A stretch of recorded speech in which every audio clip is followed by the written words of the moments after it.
ভালোভাবে জ্বালা ধরিয়ে দিয়েছো। আরো ভালো। এবার শাকিব খানের ব্যক্তি জীবনের সঙ্গে জড়িয়ে যাচ্ছে আরও একটি নাম, আর সেটি হচ্ছে তাসনিয়া ফারিন। ফারিনের সঙ্গে নতুন কেমিস্ট্রি গড়ে তুলেছেন শাকিব খান। প্রথম সিনেমার মধ্য দিয়ে তাদের ব্যক্তিগত সম্পর্ক গড়িয়েছে অনেক গভীরতায়। সম্প্রতি শাকিবের সঙ্গে ফারিনের ব্যক্তিগত সম্পর্ক নিয়ে এমনই একটা আলোচনা সমালোচনা তৈরি হয়েছে, যেটা সরাসরি অপু বুবলির উপরে প্রভাব পড়তে পারে বলেও মনে করা হচ্ছে। এখন প্রশ্ন হলো, শাকিবের সঙ্গে ফারিনের ব্যক্তিগত সম্পর্ক ঠিক কোন পর্যায়ে? সত্যিই কি তারা কোনো রিলেশনশিপে রয়েছেন?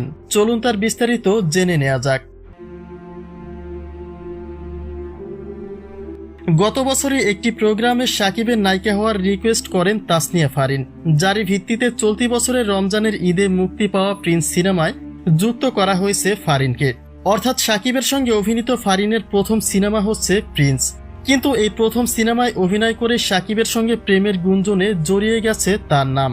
মূলত প্রিন্সের উদ্দেশ্যে মালয়েশিয়ার শুটিং স্পট থেকে দেশে ফিরেছেন শাকিব খান, আর সেখানে শাকিবের সঙ্গে ফারিনের ব্যক্তিগত সম্পর্কটাই ছিল লক্ষণীয়। প্রকাশিত চিত্রে দেখা যায় কথা বলার সময় ফারিনের হাতে হাত রেখে কথা বলছেন শাকিব খান, যেটি সাধারণত স্বামী স্ত্রীর ক্ষেত্রে হয়ে থাকে।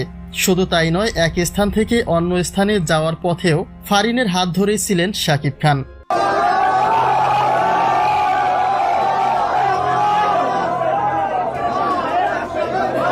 শাকিব খান একে একে দুটি বিয়ে করায় প্রায় সবসময় তাকে প্রশ্নবিদ্ধ হতে হয়।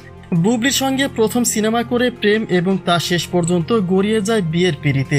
তাসনিয়া ফারিনের সঙ্গেও যেহেতু প্রথম সিনেমার পরে কিছুটা ব্যক্তিগত কেমিস্ট্রি ফুটে উঠেছে, সেই প্রেক্ষাপটে তাদের ব্যক্তিগত সম্পর্ক নিয়ে উঠেছে নানান প্রশ্ন, যেটা শাকিবের ব্যক্তিত্বকে আরও একবার প্রশ্নের মুখে ঠেলে দেয়।